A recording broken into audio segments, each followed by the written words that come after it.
Imagine a company that promised to revolutionize the way we work, live, and even think. A company that, at its peak, was valued at a staggering $47 billion, making its founder a multi-billionaire almost overnight.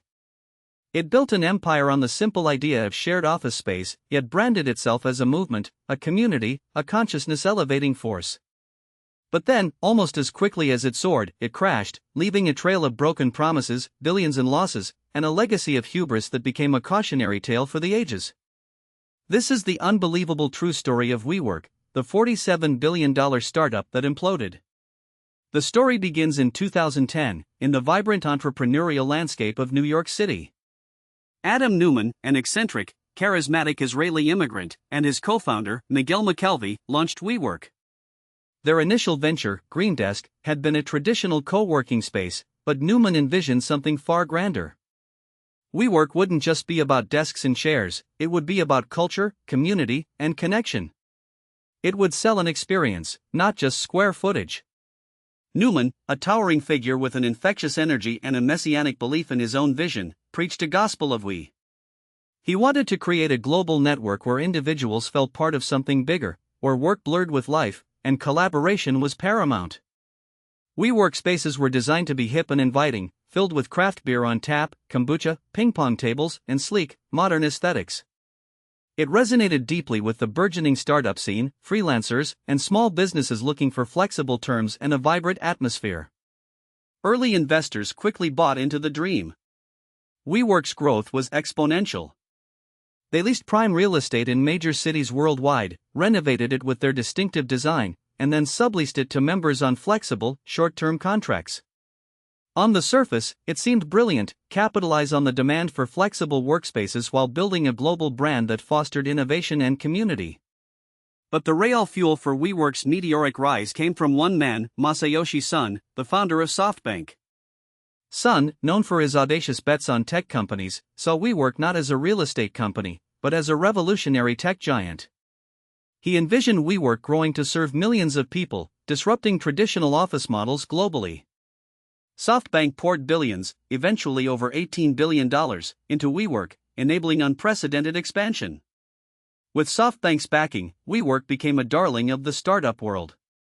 Its valuation soared, reaching a mind-boggling $47 billion in early 2019.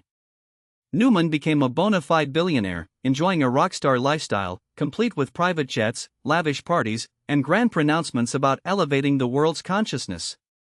The company's internal culture, heavily influenced by Neumann's personality, was a blend of relentless ambition and almost cult-like devotion to his vision. WeWork was seemingly unstoppable, poised for an initial public offering that promised to solidify its place among the giants of Silicon Valley. Then came the moment of truth. In August 2019, WeWork filed its S-1 prospectus for its initial public offering. This document, intended to entice investors, instead opened a Pandora's box of scrutiny. For the first time, the public and seasoned financial analysts could peer beyond the glossy marketing and into the true mechanics of WeWork's business. What they found was alarming. The S-1 revealed a company bleeding money at an astonishing rate, nearly $2 billion in losses in 2018 alone. WeWork's core business model, leasing long-term and subleasing short-term, was inherently risky, especially in an economic downturn. It became clear that WeWork was not a tech company with scalable software margins, but fundamentally a real estate company incurring massive liabilities. But the financial hemorrhaging was only part of the problem. The prospectus exposed a web of questionable governance and self-dealing that raised serious ethical flags. Adam Neumann had trademarked the We name and then sold the rights back to WeWork for nearly $6 million. He owned properties that WeWork then leased, creating a clear conflict of interest. His personal spending habits were extravagant, and his control over the company, including supervoting shares, was absolute, despite his erratic behavior and lack of formal business experience. The market's reaction was immediate and brutal. Analysts scoffed at the astronomical valuation.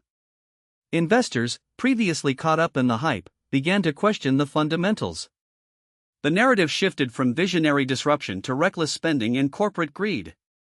The very qualities that had once been celebrated, Neumann's charisma, his unconventional approach, now looked like dangerous liabilities. The turning point was less a single event and more a collective realization that the emperor had no clothes. As investor confidence evaporated, WeWork's intended IPO valuation plummeted from $47 billion down to perhaps $15 billion, then lower still. The company's ability to raise crucial new capital through the offering disappeared.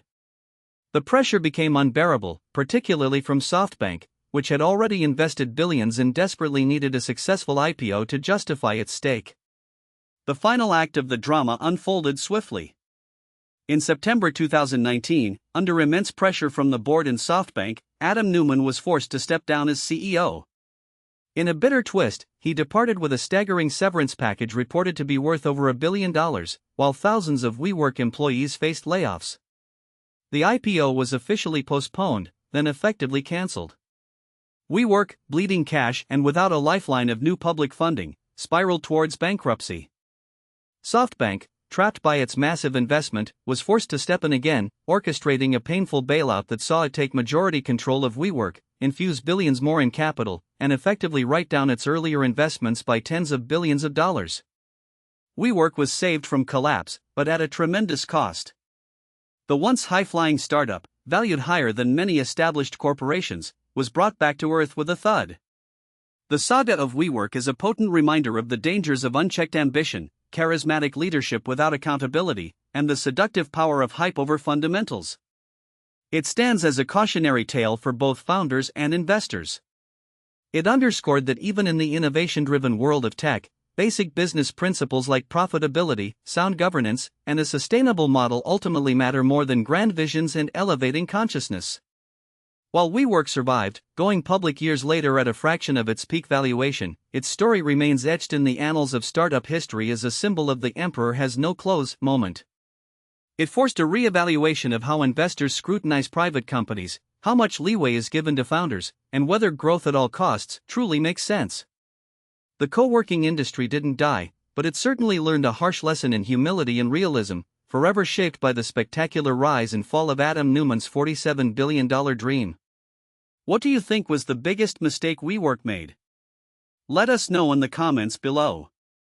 If you found this deep dive insightful, please hit that like button. And for more stories unpacking the biggest business triumphs and tragedies, be sure to subscribe to our channel and ring the notification bell.